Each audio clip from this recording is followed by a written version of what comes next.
Bonjour chères téléspectatrices, chers téléspectateurs, bienvenue dans votre émission Ilm wa Hadara, Science et Civilisation. Comme vous le savez, cette émission incarne la science. On essaye de mettre des visages sur des scientifiques de premier plan qui font des démarches reconnues internationalement dans leur domaine. Aujourd'hui, je vous propose un voyage dans et avec la géologie grâce à Monsieur Abdelrazak Albani. Bonjour, Bonjour, très bonjour. heureux de vous avoir parmi nous. Plaisir est pour moi, je suis très ravi d'être ici. Merci beaucoup. Vous êtes donc entre la géologie et la géobiologie. On va préciser ces domaines dans un instant. Mais d'abord, on va faire connaissance avec vous Plaisir. à travers votre parcours. Vous êtes, je crois, de Marrakech. Exact. Et puis vous avez grandi dans cette ville même, à Marrakech, Absolument. obtenu votre baccalauréat là. Oui. Dans quelle institution? Oh, c'est une institution publique, hein, c'est un Oui, lycée qui s'appelle toujours Yacoub El Mansour. oui, très Et bien. voilà, c'est là où j'ai obtenu Ben, mon on bac. rend hommage au lycée public. Ah, bien sûr. Après, vous avez été en France faire des études de géologie. Vous Ouais, avez d'abord commencé ici? oui, j'ai commencé une partie Oui, à Marrakech, comme à cela l'université. arrive souvent, oui. Voilà, Qadaïed. Après, j'ai fait ma licence et mon master à l'université de Lille, D'accord. en Hauts-de-France, le nord de Oui, la France. oui, oui, oui. Et le doctorat, bien entendu, voilà, et tout le parcours qui a suivi avec une formation postdoctorale en Allemagne par la suite. Alors, justement, votre doctorat portait sur quoi? Quel est l'intitulé? Alors, l'intitulé de doctorat, c'est une étude géologique, on va dire, pour comprendre les environnements d'un bassin qui est magnifique au sud du Maroc, au sud-centre, on va dire, le bassin de Tarfaya. D'accord. Voilà, c'est un Qu'est-ce qui est bassin. sa Alors, spécificité? la Quelle est spécificité sa de ce spécificité? bassin, c'est qu'il nous raconte une histoire sur une période autour de la centaine de millions d'années où il y a eu des événements majeurs qui sont produits, notamment une période d'anoxie, manque d'oxygène dans l'océan, et elle a abouti à une crise biologique, bien entendu. Ah, Et donc, en plus, on a beaucoup de matière organique, donc de roches-mères, de pétrole. Malheureusement ou heureusement, peu importe de quel angle on voit ça, on n'a pas obtenu du pétrole parce que cette roche-là ne s'est pas transformée en hydrocarbures. d'accord. Elle n'a pas subi des transformations Nécessaire importantes pour cela. pour devenir, autrement, ça serait l'Arabie Saoudite, quoi. Mais ça n'a pas passé le palier pour passer de la roche au liquide. Et vos recherches de doctorat portaient donc sur ce bassin-là, autour de quoi? Autour De de... la compréhension des paléo-environnements, c'est-à-dire les environnements anciens, Oui, comment était le Maroc à cette il époque-là, y à a cet 100 endroit-là, millions d'années. il y a une centaine de millions d'années. C'est Donc ça, on est dans cette fourchette-là. ça s'appelle le Crétacé. Voilà, c'est une période D'accord. charnière à effet de serre, très importante dans l'histoire de la vie sur Terre. Et donc, mon objectif à moi, c'était de comprendre ce qui s'est passé. Nous avons un métier d'enquêteur, donc je mène une enquête pour comprendre ce qui s'est passé à cette époque-là, à Comme cet les endroit-là. archéologues, oui, Voilà, les archéologues, nous les géologues qui sont un peu plus anciens dans le temps, bah, tout bien ce sûr. monde-là mène des enquêtes, tout C'est cela. simplement. Alors, vous avez mentionné rapidement tout à l'heure l'Allemagne parce que vous avez eu beaucoup de mobilité. L'Allemagne, le Japon, le Gabon, très important pour vos recherches, on y reviendra. Dans cette émission, tous vos collègues insistent sur la mobilité scientifique. Cette mobilité, qu'est-ce qu'elle apporte aux chercheurs? Énormément, énormément. Moi, j'apprends beaucoup. C'est l'école continue. C'est-à-dire rester stagnant dans son environnement professionnel et j'allais dire au quotidien, c'est pas du tout enrichissant. Moi, j'apprends beaucoup quand je vais au Gabon, j'apprends quand je vais en Chine, au Japon. Là, j'étais aux Émirats avant-hier, je suis rentré samedi. Voilà. Ce que je veux dire, à travers ces voyages-là, on comprend un petit peu ce qui se fait dans ces pays-là, comment la science évolue, et surtout, on essaie de comprendre leur vision des choses sur les aspects recherche. C'est ça. Est-ce qu'on est sur la même longueur d'onde? Est-ce que c'est différent? Est-ce que les stratégies sont les mêmes? Et on La- apprend, s'enrichir culturellement aussi, hein. les sciences dépendent de communautés scientifiques. Absolument. Et ces communautés scientifiques, bien sûr, supposent qu'on puisse se mouvoir pour les connaître. Alors, aujourd'hui, vous êtes professeur à l'université de Poitiers. Oui. Et vous avez fait la une de deux immenses revues scientifiques, la revue Science et la revue Nature, en 2010 et en 2024, autour d'une découverte très importante, la vie sur Terre il y a 2 milliards d'années. C'est bien cela? C'est ça, c'est exactement cela. Moi, je m'intéresse énormément aux origines de la vie sur Terre, ça m'intéresse beaucoup, ça m'intrigue beaucoup. C'est comme je disais tout à l'heure, c'est un travail d'enquête. C'est un hommage à mon père qui était policier, donc ça vient peut-être de là, c'est les gènes de mon père.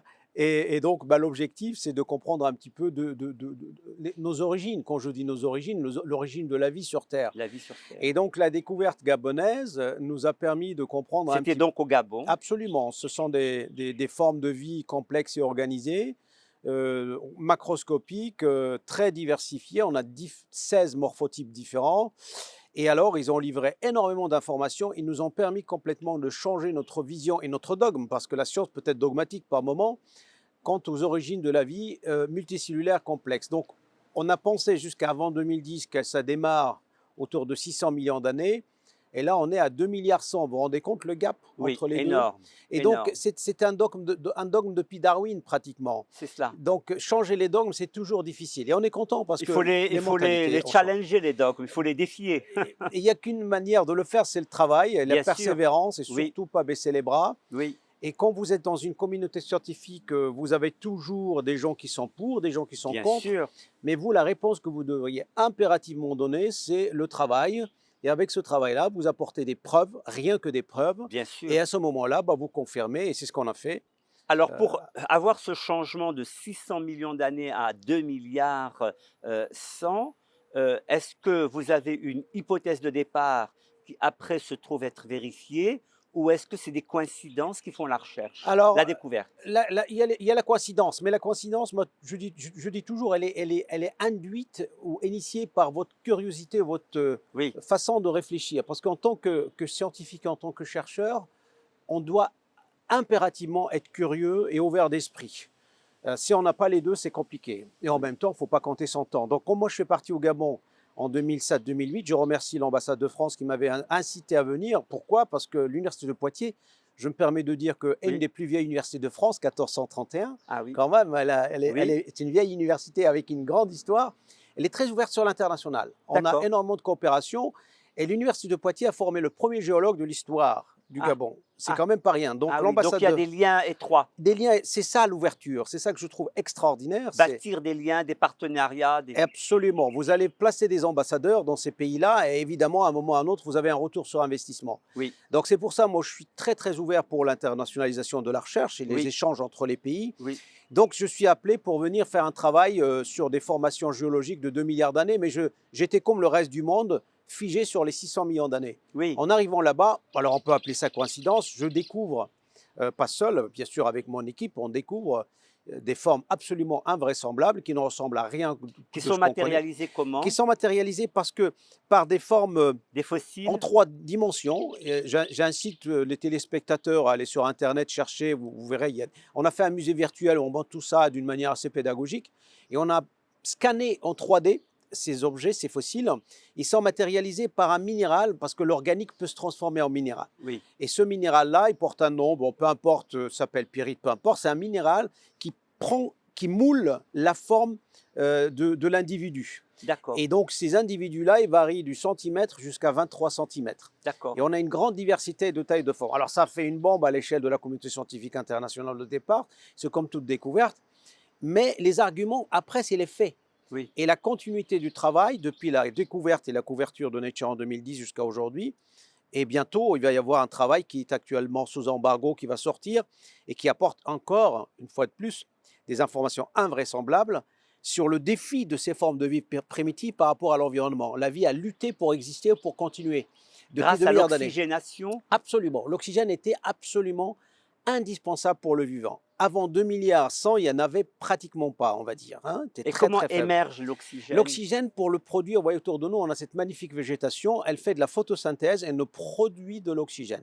Mais il y a 2 milliards d'années, il n'y avait pas ces végétaux supérieurs, ce qu'on appelle les végétaux supérieurs. Il n'y avait pas cette végétation-là, mais il y avait des petites bactéries qu'on appelle les algues bleues, et qui portent un nom technique cyanobactéries, et qui font exactement le même travail. Avant l'émergence des plantes, ils font de la photosynthèse, c'est-à-dire ils produisent, leur métabolisme permet de la production d'oxygène. Et c'est grâce à cet oxygène-là que la vie a pu s'adapter Et d'abord, cette vie a été dominée depuis 3,5 milliards d'années par que des bactéries. c'est cela. Quand l'oxygène arrive vers 2,5 milliards, 2,4 milliards, complètement changement de l'écosystème. Et puis, bah, la vie commence à se poser des questions. C'est à Donc, on partir de ce évolue. moment qu'on peut parler du phénomène la vie. La vie complexe et organisée, parce que les bactéries, les premières, ils datent de Oui, 3,5 milliards d'années. oui, Et je rappelle juste à nos téléspectateurs que l'âge de la planète Terre, c'est 4,555 millions oui. d'années. 4 555 milliards. Donc, il a fallu 1 milliard d'années avant Plus de de 4 voir. milliards pour la planète Voilà. et la vie autour de 2 milliards avec ces bactéries autour de 3 milliards et demi. Absolument. Voilà, donc il y a Absolument. des étapes. La vie, alors c'est pour ça que j'adore le titre de la couverture de Joining Forces, joindre les forces. Oui, Les cellules, ils voient arriver cet élément oui, important, l'oxygène, qui est nouveau pour le vivant, et commencent à dire ben, comment je fais. Ben, on s'adapte, on n'a pas le choix. toujours On s'adapte avec son environnement. l'environnement, oui. Alors il y a deux hypothèses. Il y a des gens qui pensent que la vie, elle peut s'auto-organiser dans l'histoire de l'évolution pour changer, passer d'un stade A à un stade B. Moi, je suis adepte, je suis des gens qui pensent que la vie est très dépendante de son environnement. C'est-à-dire que quand on est dans une situation, on a peu d'oxygène, on s'adapte. Oui, Quand l'oxygène arrive, on s'adapte. Et quand la cellule, en discutant avec mes amis biologistes, parce que j'en suis pas un, ils m'expliquent que c'est un carburant pour le vivant, pour le métabolisme, le c'est fonctionnement de cela. la vie. Et donc les cellules commencent à se dire, au lieu de rester toutes seules comme une bactérie ou une bactérie se forme de La voile, complexité se met en et elle place. se met en place pour qu'on s'adapte et qu'on joigne nos forces pour pouvoir continuer à survivre et évoluer jusqu'à la prochaine crise biologique. Oui. Et alors, c'est intéressant que vous, géologue, vous ayez prononcé le mot biologie plusieurs fois. C'est-à-dire que vous faites autant de la géologie Absolument. que de la géobiologie. Absolument. Alors, la géobiologie, quels en seraient les contours disciplinairement parlant? Alors, je suis un adepte de la transdisciplinarité. Comme je suis pour l'internationalisation de la recherche, avec sa spécialité seule, on ne pourra pas apprendre. Dans une roche, c'est une boîte noire. Une roche, c'est une pièce à conviction. Vous n'étiez pas là il y a 2 milliards d'années, moi non plus. Donc, quand on trouve dans un ensemble de roches du minéral, si par hasard et par chance on a de l'organique, on Oui, doit en tenir compte. Donc vous allez voir que la géobiologie, elle est issue de là. C'est-à-dire, je regarde le biologique, oui, je vois de quoi il s'agit, je peux le décrire, je peux le scanner en 3D, comme je suis un radiologue, on va dire, pour simplifier la chose. Mais si je ne regarde pas l'encaissant minéral, parce qu'il est enterré, c'est une oui, tombe, oui. eh bien, je n'aurais absolument, ou j'aurais perdu pratiquement 60-70% de la formation. Donc, la forme seule ou la morphologie seule du biologique ne suffit pas pour décrire son milieu de vie, ses conditions et même son histoire. Donc, Oui. l'ensemble, on a géo, c'est-à-dire minéral, bio, c'est fossile. L'étude et le regard sur l'ensemble nous permet d'avoir des informations, des faits pour pouvoir raconter une histoire. C'est ça, c'est-à-dire que sans cette conjugaison des disciplines, on passe à côté du Abs- phénomène. Absolument. Et ça, on le voit on parlait tout à l'heure des voyages. Moi, je le vois quand je voyage aux États-Unis, ou en Angleterre, en Chine, ou n'importe. Dans toutes les grandes nations de la recherche, ils vont Oui, vers cela parce oui. que tout est devenu transdisciplinaire et pluridisciplinaire. Donc, une discipline seule ne peut pas répondre aux Vous avez questions. mentionné la Chine, vous avez mentionné le Japon. Qu'avez-vous appris de ces contrées si lointaines? Oh, alors ça va vite. Ils vont très vite. Ils Voilà, vont la très vite. rapidité. La rapidité et la culture, c'est ça que je trouve très intéressant. Si on prend la culture de la recherche, bien entendu, sans Oui, parler de la culture au sens propre du terme, la culture japonaise, la culture chinoise, la culture française, la culture marocaine, la culture c'est différent.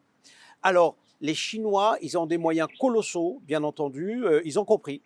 Ils ont compris, ils sont devenus extrêmement concurrents vis-à-vis des États-Unis et d'ailleurs, ils se bagarrent pour la oui. première place à l'échelle mondiale. C'est des gens qui bossent beaucoup, ils ont énormément de moyens, ils ont compris que la transdisciplinarité, c'est quelque chose de fabuleux pour pouvoir avancer. Et c'est pour ça que dans les classements de Shanghai, on voit les universités chinoises se positionner, grignoter de la place, ils se Ils ne positionnent vers le. divisent pas les disciplines de la Non, même manière que dans le milieu méditerranéen. non, non. La France commence à s'y mettre sérieusement hein, sur la transdisciplinarité, hein, Mm. mais c'est récent. Hein, Oui, il commence à y avoir des programmes de collaboration ou des programmes de financement sur la transition. On commence à voir ça émerger. oui, Mais il y a 10 ans, il y avait pas ça. Hein. oui, oui. Donc ça, je trouve ça, bon voilà, c'est très C'est bien. dommage parce que les disciplines ont eu du mal à s'affirmer académiquement, mais après elles se sont un petit peu trop sclérosées dans leurs limites C'est pour ça que académiques. exactement l'Université de Poitiers, par exemple, je prends cet exemple parce que je le connais bien, il y a des financements Oui, qui sont alloués à des projets de coopération. Ils nous demandent de coopérer avec des disciplines. Par exemple, j'ai un projet qui vient d'être financé. Je collabore avec un collègue biologiste qui travaille sur les amibes oui. et je travaille avec un collègue qui travaille sur l'imagerie de l'informatique et on essaie de combiner et on a été financé. Et là, on voit bien l'intérêt de la C'est transdisciplinarité. ça qui est extraordinaire. Extraordinaire. Euh, Quel est le rapport de ces deux disciplines dont vous venez de parler, la géologie et la géobiologie, avec la paléontologie? Alors, la paléontologie, au sens propre du terme, c'est une discipline qui s'intéresse essentiellement aux fossiles. Voilà, Donc, c'est le fossile si vous voulez, qui est majeur. le majeur. La description, Alors tout que ce qu'on vous, vous connaît. allez aux roches, vous allez vers Voilà. les formes de vie autres que celles qui sont fossilisées. Moi, je le prends dans son contexte. Donc, si j'ai C'est un ça. fossile, tant mieux. Oui, Si je ne l'ai pas, c'est pas grave. oui, Mais j'arrive à raconter une histoire parce que j'utilise des techniques d'analyse qui me racontent une histoire sur la chimie du milieu, sur et oui, les conditions physiques du milieu, sur les températures de l'époque. Je peux remonter aux conditions climatiques, je peux suivre les variations de niveau marin. Si j'ai un fossile, il est le bienvenu. Si je ne l'ai pas, je survivrai quand même, je raconterai une histoire. La paléontologie, c'est purement et strictement basé sur l'étude de fossiles. Et moi, j'en ai besoin parce bien que sûr. ces gens-là m'apportent énormément aussi Oui, par oui, rapport à ce oui. que je fais. Et le Maroc est un pays bien connu pour les Formidable. fossiles, extraordinaire. Bon. Alors voilà, vous avez ajouté une nouvelle couche, la chimie. Donc on était dans la géologie, la géobiologie, la chimie très importante puisque vous parlez Absolument. d'oxygénation. Oui, c'est C'est important parce que je ne sais pas si on peut parler du travail sur le Maroc, ce bien qu'on a sûr. publié Et récemment. comment? Et On a eu comment? la chance d'avoir la couverture de Science au mois de juillet. Pareil, c'est un travail de collaboration internationale où on a impliqué pas mal d'universités, le Qadaïad par exemple. Évidemment, l'Université de Poitiers, j'ai coordonné ce programme-là, l'Australie, les États-Unis, la France. Bon, je suis ravi quand c'est comme ça. Oui, Et là, on a fait un travail pluridisciplinaire et on a bien sûr travaillé avec tous ces pays-là et le résultat est là. On a montré que on a les organismes les mieux conservés au monde. Alors de quoi il s'agit? On les appelle trilobites. Ça ressemble à des, pour simplifier pour oui. le téléspectateur, à des, on va dire, type crevette, mais ça n'en est pas. Mais ça ressemble les mieux conservés au monde. Et on a découvert deux nouvelles espèces, alors qu'il y a déjà 22 000 espèces qui existent dans le monde. Oui, Et donc jusqu'à présent, toutes les critiques qui sont sorties sont très positives et saluent le travail en disant que c'est les meilleurs parce que les mieux conservés au monde, ici au Maroc, oui. avec le tube digestif, avec le cerveau, l'emplacement de l'estomac, ce qu'on appelle le commensalisme, ils ont des petites coquilles qui sont posées sur leur carapace, et on est à 515 millions d'années. De quel côté du Maroc c'est Alors, découvert c'est côté d'Aïtioub, c'est pas loin de Taroudan ou Brahil. Aïtioub, c'est une région, d'ailleurs, j'ai demandé à ce qu'on protège ce site parce qu'il est vraiment Oui, exceptionnel, on aura l'occasion très d'en important. parler. Oui, Et oui, c'est au Maroc, c'est vers entre, après Oulad Brahil, c'est vers oui. Taroudan, on va dire, dans Je ces vois coins-là. bien, je Voilà, vois c'est bien. magnifique. Ah oui, c'est ça c'est vraiment majeur. Alors, beh, précisément, cela nous mène tout de suite à la question du patrimoine, pour laquelle vous êtes très sensible, à la question bon, je dois rappeler que vous avez été décoré de la Légion d'honneur en France, les palmes académiques pour vos travaux et aussi pour la générosité qui caractérise votre tempérament de vouloir diffuser la culture scientifique. Vous êtes engagé dans des collèges, dans des lycées, pour précisément faire le travail qu'on essaye de faire dans cette émission, incarner la science, la faire connaître. Et vous avez parlé tout à l'heure du musée virtuel. Alors, le patrimoine culturel scientifique, en quoi est-il en danger? Alors au Maroc, il est en grand danger. C'est pas qu'il est en danger, il est en grand danger parce qu'il y a une hémorragie qui date pas d'hier. Elle date depuis des années et Une des années. hémorragie de quoi? C'est une hémorragie liée à la perte de ce patrimoine d'une manière, Mais comment le caractériser déjà ce patrimoine? En quoi il Alors ce consiste? patrimoine, ça consiste à l'héritage, soit culturel, soit l'héritage, j'allais dire géologique, Oui, paléontologique, fossile. oui, Et ce qu'on constate depuis des années et des années, c'est la sortie d'une manière pas très claire, je dirais anarchique, anarchique, voire frauduleuse, sous forme de conteneurs, sous forme de tonnes de fossiles. c'est catastrophique. C'est une catastrophe parce qu'une nation qui perd ce patrimoine-là, elle se démunit de son patrimoine Eh oui. et donc de son histoire. Et donc là, on est dans une phase extrêmement critique. C'est pas la première fois que je le dis, mais là, j'insiste énormément là-dessus parce que Que le, faire? que faire la décision, Alerter les décideurs c'est publics? la gouvernance. C'est la gouvernance. Les décideurs publics doivent faire quelque chose. C'est pas à mon niveau à moi. Je ne Bien peux faire sûr. que grâce Non, à non, vous. non, bien sûr. Ce que je suis en train de faire, Non, mais l'alerte vient souvent des scientifiques. mais Là, c'est évidemment. plus qu'une alerte, c'est une alarme. Ah, c'est une alarme. Moi personnellement, je l'ai dit, je le répète. D'abord, pour faire de la recherche, il faut beaucoup d'énergie, beaucoup de moyens, il faut de la vision, de la stratégie, etc. Mais ça, Le c'est long terme, le long terme. Mais ça, on pourra en parler si vous voulez oui. par rapport à ce qui se passe, que ce soit ici en France. Moi, j'ai pas de souci, je peux en parler. Mais sur la perte, sur l'hémorragie liée à la sortie des dinosaures entiers qui sont sortis, des météorites qui sont sortis, des fossiles, il y a des chaînes des collines. J'ai appris que des collines vers l'anti-Atlas qui ont été complètement détruites. Alors, il y a le commerce qui est par les gens du pays qui, pour vivre, pour survivre, ils font ce commerce qui existe depuis toujours. Mais ça, qu'est-ce que je peux faire? Voilà. Mais moi, ce qui m'inquiète, c'est l'autre partie qui est liée à la sortie via des voies dites académiques dans des grandes universités et qui prennent ces fossiles-là pour en faire des musées. Moi, quand je vais à droite et à gauche dans le monde, je vois des fossiles du Maroc, que ça soit là un ambassadeur, 1, 2, 3, 4, 5, pas de souci, mais quand il y a des conteneurs et des tonnes qui sortent, effectivement, là, il faut que la gouvernance de ce pays fasse quelque chose Ah oui. si elle veut préserver encore son patrimoine. Si elle ne fait rien, malheureusement, c'est une catastrophe et je trouve ça dommage pour le pays. Voilà. C'est finalement à bas bruit que ce phénomène se propage et depuis longtemps, c'est important effectivement de sonner l'alerte parce que vous parlez d'histoire, vous parlez c'est la facilité d'accès à tout ce La patrimoine. facilité d'accès, moi j'apprends toujours et ça me chagrine de la part de gens à droite et à gauche. Oui, on a été, on a fait, ils ont sorti, ils ont... Mais, mais je ne peux que constater, hein, ça me Alors fait les très mal de responsabilités sont l'entendre. à plusieurs niveaux. Que peuvent faire déjà les chercheurs engagés dans les universités? Eh ben, d'abord, imposer une convention cadre. Oui, Toutes mes recherches à l'échelle du Maroc, que ce soit aussi au Gabon, en Ukraine ou tous les pays où je bosse, j'ai une convention cadre qui place les choses, qui cadre les choses. oui. J'en ai avec Rabat, j'en ai avec Marrakech, j'en ai avec Agadir, j'en ai... Donc ça c'est clair, au moins. Et puis quand on veut sortir quelque chose, il n'y a pas de problème. Je ne dis pas fermer les frontières, c'est pas ça ce que je dis. Je dis juste que quand on sort quelque chose, un Que ça objet de soit ce pays, notifié, notifié et qu'on implique les chercheurs du pays. bien sûr. Et qu'on implique les chercheurs. Parce que le problème, non seulement ça sort, mais ça sort sans impliquer les chercheurs C'est du ça, pays, ça sort sans, sans sans autorisation. certificat Non, de sans certificat. sortie. Et en plus, on n'intègre pas les collègues.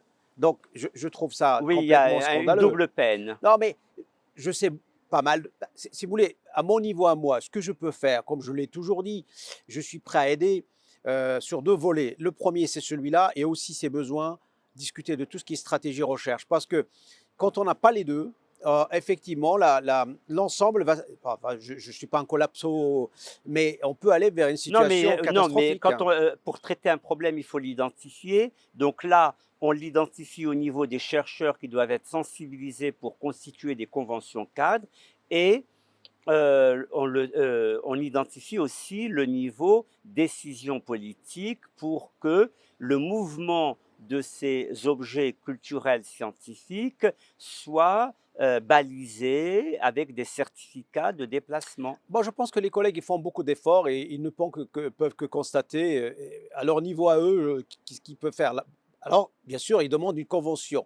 Mais je pense que je veux dire, la décision, la prise de décision doit venir de beaucoup plus haut. Voilà. Et il y a moyen d'y arriver. Il y a moyen d'y arriver. Et je pense qu'il faut qu'il y ait, là aussi, comme pour la recherche scientifique, qui a besoin aussi d'une vision, il y a besoin d'une vision. Il y a besoin d'un regard sur l'ensemble et Alors, surtout sur le patrimoine. switchons vers la recherche scientifique dans votre domaine, au Maroc, géologie, géobiologie, tout ce rapport à ces centaines de millions d'années, voire de milliards. Les choses, comment vont-elles? Vous avez parlé de partenariat avec le Maroc. Euh, Votre message pour conforter, donner plus de consistance à la recherche scientifique? Alors les collègues, ils font ce qu'ils peuvent, mais par contre, ce qui me raconte et ce que je constate, c'est que on voit un défilé je veux dire, de réformes, de choses comme ça, mais au final, Euh, Certaines ils étaient probablement bonnes, d'autres moins, mais au final, le résultat est très Insatisfaisant. voilà, je cherche mes mots parce que je fais attention, je cherche mes mots.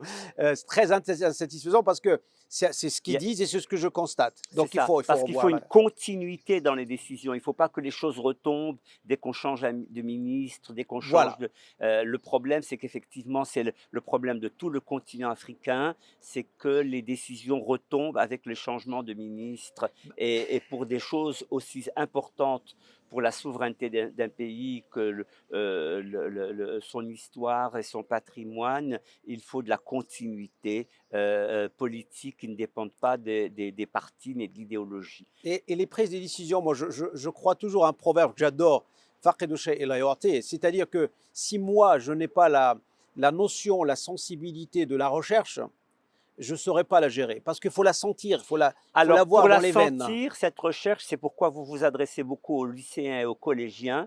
Et ce travail, donc véritablement méritoire, ce travail porte toujours des fruits quand on essaye de sensibiliser dès l'âge de 12, 13, 14, 15 ans, voire 18 ans. Vous avez des déclics, vous voyez des lumières Absolument. s'allumer. C'est formidable. Moi, c'est un des projets que je vais garder dans ma mémoire. On est les seuls en France à le faire, grâce à un soutien de la région Nouvelle-Aquitaine. C'est une grande région et voilà, ça nous permet d'être en direct avec les lycées-collèges depuis les lieux de recherche. Si on est au Gabon, si on est au Maroc, et je le fais depuis le Maroc, là-bas au lycée-collège, même les CM2 dans la région Nouvelle-Aquitaine, ils nous voient. Récemment, on était à Naples, on a regardé l'histoire de Herculanum Pompéi et plus de 700 élèves nous ont suivis.